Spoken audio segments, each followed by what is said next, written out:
President Biden touted his administration's achievements and urged for further cooperation in last night's State of the Union address. Now, that speech marked the second of Biden's presidency and his first in the face of what is now a sharply divided Congress. The president said the U.S. currently stands at an inflection point and emphasized that what lawmakers do today will, quote, decide the course of this nation for decades to come. We're facing the test of our time. We have to be the nation we've always been at our best. Optimistic, hopeful, forward-looking. A nation that embraces light over dark, hope over fear, unity over division, stability over chaos. We have to see each other not as enemies, but as fellow Americans. We're good people. The only nation in the world built on an idea. The only one. Joining us now is CBS News Chief Washington correspondent Major Garrett. Major, we just heard a sampling of what the president said last night. One of his major messages was unity. But, you know, when you listen to the heckling, it didn't sound as though that was what some folks in the chamber wanted. Let's just quickly show our viewers a sampling of that. Sure. Some Republicans want Medicare and Social Security to sunset. I'm not saying it's a majority.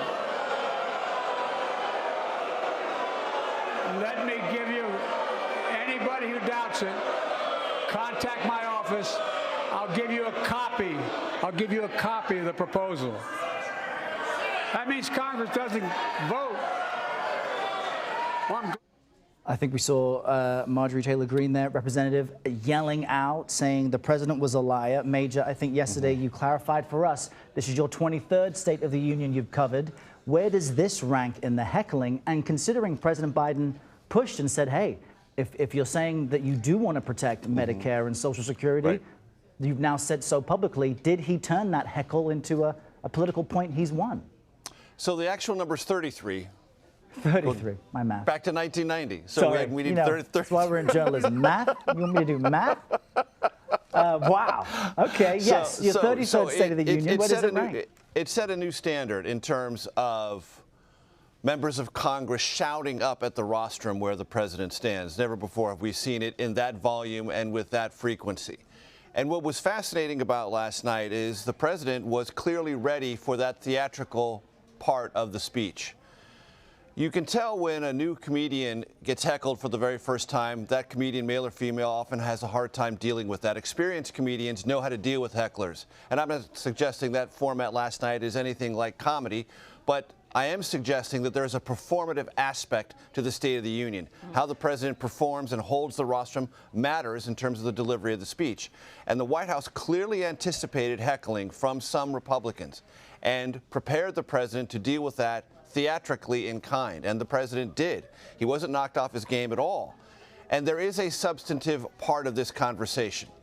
Last year in the midterms, some Republicans, led by Rick Scott from Florida, senator, leading the Republican Senatorial Campaign Committee, put together an agenda. It wasn't endorsed by most Republicans, but in that agenda, he said every federal program should be reevaluated, sunsetted every 5 years, including Social Security, Medicare, and Medicaid.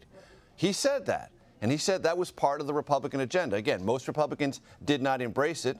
Quite memorably, the Senate Republican leader Mitch McConnell distanced himself from it. But that's the substantive part of what the president was saying.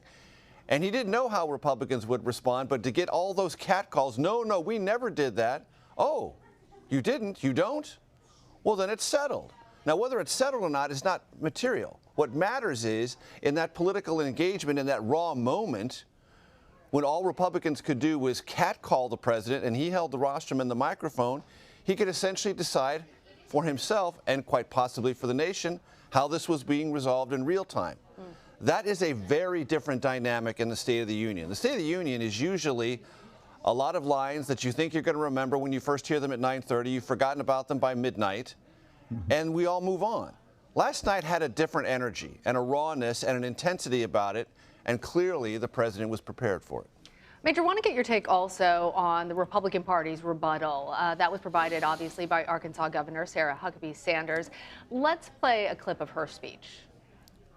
The dividing line in America is no longer between right or left. The choice is between normal or crazy.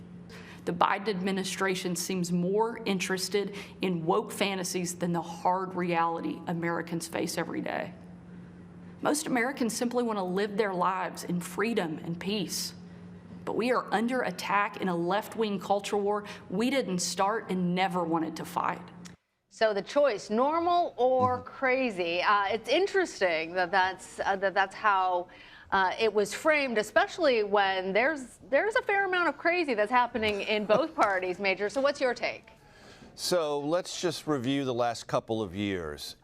Was there a national party in this country that denied a safe, secure, and validated presidential election? Yes, there was. Did some in that national party so vociferously criticize that election that they led and incited violence at the United States Capitol and voted in unconstitutional ways to disenfranchise millions of voters? That happened. Is that normal or is that crazy? I'll just let that sit on the table for people to assess. So it is a risky strategy for Republicans to talk about crazy versus normal, considering what's happened in the last 2 years in just one aspect of our American political life, that of the 2020 election. And did extremism fare well for Republicans in the midterms? No, it did not. And did culture warrior type rhetoric in the midterm elections prevail? No, it did not. Did election denialism? No, it did not. So this is sort of moving forward a kind of argument that has a hard time going up against our current experienced reality. And one other historical note, and I made this point last night during our special report coverage. Sarah Huckabee Sanders was born in 1982 in Hope, Arkansas. So was William Jefferson Clinton. In 1992, William Jefferson Clinton became the Democratic Party's presidential nominee and won that presidential campaign. It's the first presidential campaign I covered. At the Republican National Convention in Houston of that year, Pat Buchanan, who ran a challenge against sitting President George Herbert Walker Bush, declared a culture war in America, that the right would continue to fight and would not lose. That was 1992. That was a Republican speaking on behalf of a Republican president. He declared a culture war, so in fact, the right did start it and does want to fight it. That's why those 33 years of State of the Union coverage is so crucial. Only Major Garrett can connect those dots. Great to chat with you, Major. We appreciate it. Thanks, Thanks. Major.